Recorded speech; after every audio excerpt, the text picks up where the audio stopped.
நண்பர்களே, வாழ்க்கை ஒரு கொண்டாட்டம். இதுதான் இன்றைக்கான தலைப்பு. நான் பலமுறை சொன்னதான், நாம் நினைத்தபடி வாழ்க்கை நடக்காதவங்களுக்கெல்லாம் திண்டாட்டம். தான் நினைத்தபடி, தான் ஆசைப்பட்டபடியெல்லாம் வாழ்க்கையில் ஒரு 80% படித்தவர்களுக்கு கொண்டாட்டம். இதுதாங்க வாழ்க்கையோட லைஃப் இஸ் கொண்டாட்டம்ங்கிறது. லைஃப் இஸ் ஏ செலப்ரேஷன் அப்படின்னா இதுதான்.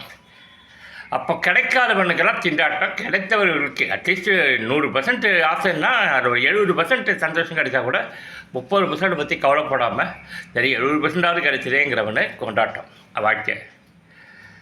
அந்த 30%க்கு கீழே கிடச்சி 80% கிடைக்காம போனவனுக்கெல்லாம் லைஃப் இஸ் ஏ திண்டாட்டம். அந்த 80% கிடைக்காதவர்கள் தான் டாப் மார்க்லேயும் வாழ்க்கையோட விளிம்பிலையும் துயரத்திலையும் துக்கமான முகத்திலையும் சோர்விலையும் வாழறாங்க. இதை முதல்ல புரிஞ்சுங்க. வாழ்க்கை ஒரு கொண்டாட்டம் தான். அந்த கொண்டாட்டம் எதை சார்ந்து இருக்கிறதுன்னா ஆசீர்வாதம் சார்ந்து இருக்கிறது. ஆசீர்வாதம் எங்கிருந்து வருகிறது? பிறவியாக வருவதாக நான் படித்த அனுபவ நூல்கள் சொல்லுது. சரி, நூல் சொல்லிட்டு அவற்றை கரெக்டாடா, நீ என்ன அனுபவித்த? எப்போவுமே வார்த்தை தான் வாழ்க்கை இல்லை, ஒரு தெரியும் இல்லை. நீ என்ன அனுபவித்து சொல்லு அப்படின்னா, நான் அனுபவித்த, ருசித்த, ரசித்த என் 62வது வயது வரை நான் கடந்து வந்த பாதைகளின் வழிகளை கொஞ்சம் திரும்பி பார்க்கிறேன். நான் அந்த விளிம்பில் நிலை மனிதர்களைப் போல 30% மட்டுமே ஆசைகளை தொட்டவன், என் ஏக்கங்களை அடைந்தவன்.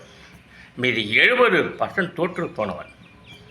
தோற்றுப்போனவனிடமிருந்து தான் சத்திய வார்த்தைகள் உங்கள் பார்வைக்கு கிடைக்கும். வெற்றி பெற்ற மனிதர்களிடமிருந்து கிடைக்கவே கிடைக்காது. தோற்றுப்போனவனிடம்தான் அனுபவம் இருக்கும், தவறுகள் தெரியும், எல்லாம் தெரியும். தவறுகளில் நான் இன்றைய செய்தியாக உங்களுக்கெல்லாம் சொல்ல வர்றதே தான். நான் பார்த்த இந்த 70% தோல்விகள், என்னுடைய போராட்டங்கள், என்னுடைய யுத்தங்கள், என்னுடைய நிறைவேறாத ஆசைகள், இயக்கங்கள், லட்சியங்கள், இவைகளை வைத்தது கருத்தாக ஒன்று தான் சொல்கிறேன். இல்லைன்னா செத்து போயிடுவோம் 62 வயசில்.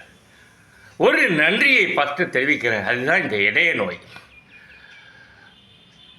3 அடைப்புகளோடு ரொம்ப எந்த டைம் உனக்கு மரணம்னு சிம்பாலிக்காக ஃபைன் டியூன் பண்ண பாருங்க. அதுக்கு ஒரு மாபெரும் நன்றியோடு இது ஒரு நிறைந்த ஆசீர்வாதமாக நான் கருதுகிறேன். அடுத்து, ஆசைகள் விட விட ஆனந்தம் பெருகும் என்கிற மாபெரும் தத்துவ வார்த்தையை நான் அப்படியே கடைப்பிடிக்கிறேன்.